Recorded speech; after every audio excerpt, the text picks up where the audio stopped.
लोकप्रिय television serial Ramayan में भगवान राम का किरदार निभाने वाले अरुण गोविल ने अब राजनीतिक पारी की शुरुआत की है। पश्चिम बंगाल विधानसभा चुनाव से पहले उन्होंने बीजेपी का दामन थामा है। अरुण गोविल बंगाल चुनाव में बीजेपी के पक्ष में धुआंधार प्रचार करेंगे। वहीं करीमगंज पहुंचे प्रधानमंत्री नरेंद्र मोदी ने आज एक बार फिर कांग्रेस पर जमकर निशाना साधा। उन्होंने कहा कि कांग्रेस सरकारों और उनकी नीतियों ने असम को सामाजिक, सांस्कृतिक, भौगोलिक और राजनीतिक हर तरह से नुकसान पहुंचाया है। तमिलनाडु में होने वाले विधानसभा चुनाव में बीजेपी ने खुशबू सुंदर को 1000 लाइट्स सीट से चुनावी मैदान में उतारा है। आपको बता दें कि पर्चा दाखिल करने से पहले उन्होंने एक रोड शो का आयोजन किया। जिला कुल्लू में महिलाओं को आत्मनिर्भर बनाने की दिशा में कृषि विज्ञान केंद्र ने एक कदम बढ़ाया है। इसके तहत महिला स्वयं सहायता समूहों को मशरूम के उत्पादन के लिए तैयार किया गया है। घर के पुरुष सदस्य मेहनत मजदूरी करते थे और महिलाओं की दिनचर्या चूल्हा चौका करने में ही बीत जाता था, लेकिन अब माहौल बदल गया है। अब महिलाएं स्वावलंबी बनने की राह पर निकल पड़ी हैं। महिलाएं अब मशरूम की खेती कर अपनी किस्मत संवार रही हैं। केंद्र ने लैटरल एंट्री यानी कि सीधी भर्ती के जरिए 3 संयुक्त सचिवों, 27 निदेशकों और 13 उप सचिवों को सरकार में शामिल करने का प्रस्ताव दिया है। ये जानकारी लोकसभा में दी गई। लैटरल एंट्री का आशय निजी क्षेत्र के विशेषज्ञों की सरकारी विभाग में सीधी भर्ती से है। उत्तर प्रदेश के रामपुर में एक निकाह की दावत में गोकशी की सूचना पर पुलिस ने रेड मार दी। पुलिस के पहुंचते ही मौके पर हड़कंप मच गया।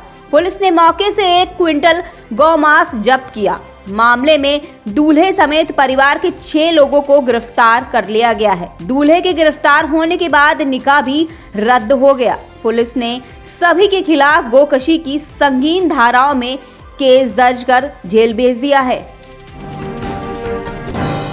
वही पबजी लवर्स के लिए अच्छी खबर बताया जा रहा है कि क्रॉम्पटन जल्द ही पबजी की इंडियन सीरीज को लाने के लिए कड़ी मेहनत कर रहा है और कंपनी भारत सरकार के साथ बातचीत कर रही है और उसकी मंजूरी का इंतजार कर रही है।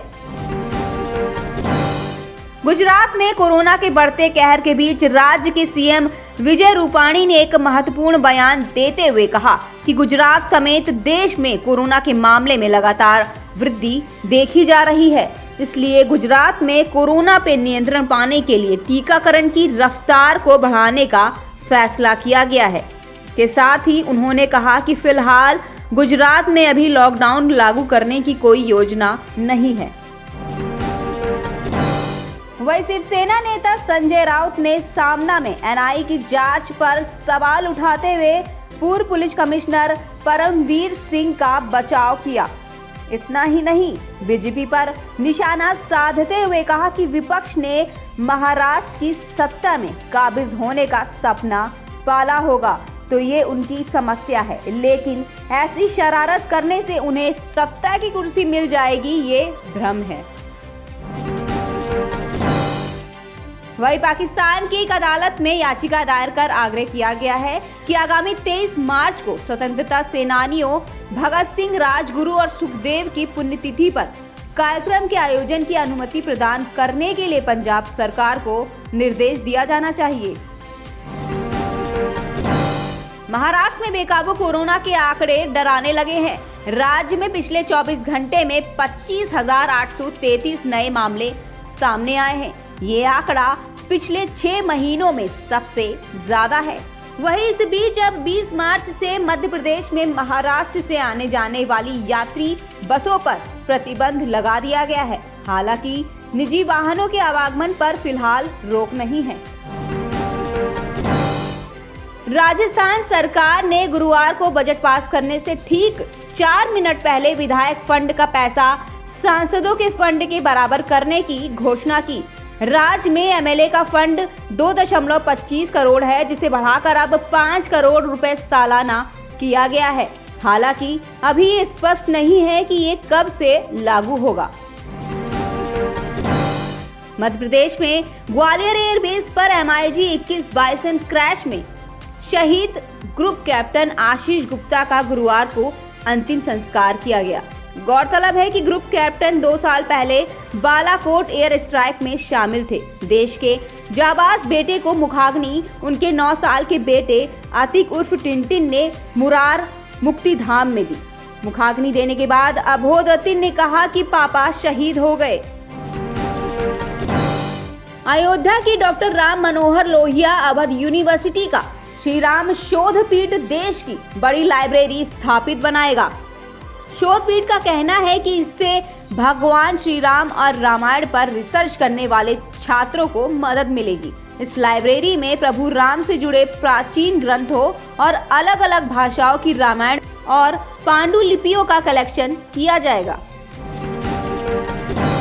वहीं दिल्ली के कर्ली सिंह शूटिंग रेंज में आज से ISSF शूटिंग वर्ल्ड कप शुरू हो रहा है। इसमें 53 देशों में से 297 शूटर भाग लेंगे। पाकिस्तान में तेजी से बढ़ते कोरोना संक्रमण के कारण कई क्षेत्रों में लॉकडाउन लगा दिया गया है। पाकिस्तान ने घोषणा की है कि इस दौरान बाजार, शॉपिंग मॉल, कार्यालय और रेस्टोरेंट बंद रहेंगे, लेकिन खाने पीने के सामान, दवा, मीट और दूध की दुकानें खुली रहेंगी। फटी जींस को लेकर दिए बयान पर घिरे उत्तराखंड के मुख्यमंत्री अब भी अपनी बात से पीछे नहीं हटे हैं। इस मामले से संबंधित एक सवाल के जवाब में उन्होंने कहा कि उन्हें जीन्स से दिक्कत नहीं है, लेकिन रिप्ड जीन्स यानी फटी हुई जीन्स को लेकर उन्होंने अपनी आपत्ति बरकरार रखी। एक रिपोर्ट के मुताबिक रावत ने कहा, मुझे जीन्स से आज भी कोई दिक्कत नहीं है, मुझे फटी हुई जीन्स से दिक्कत है। बिहार में अतिक्रमण कर घर, बाजार और दुकान सजाने वालों के लिए बुरी खबर, जिसके मद्देनजर नगर पालिका संशोधन विधेयक के बाद अब स्थायी तौर पर अतिक्रमण करने वालों को 20,000 और अस्थायी अतिक्रमण करने वालों को 5,000 का जुर्माना देना होगा। दिल्ली महिला आयोग ने एक बार फिर राजधानी में बाल विवाह रुकवाने में सफलता पाई है। इस बार आयोग ने जहांगीरपुरी इलाके में 15 साल की लड़की का धर्म परिवर्तन करा हो रहे विवाह को रुकवाया है। इस बारे में एक अज्ञात व्यक्ति ने आयोग को सूचना दी।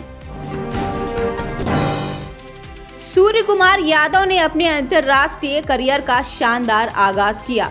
सूर्य कुमार ने अपनी डेब्यू इनिंग्स में 31 गेंदों पर शानदार 47 रन बनाए। इस ताबड़तोड़ सूर्य कुमार यादव ने अपने अंतर्राष्ट्रीय करियर का शानदार आगाज किया है।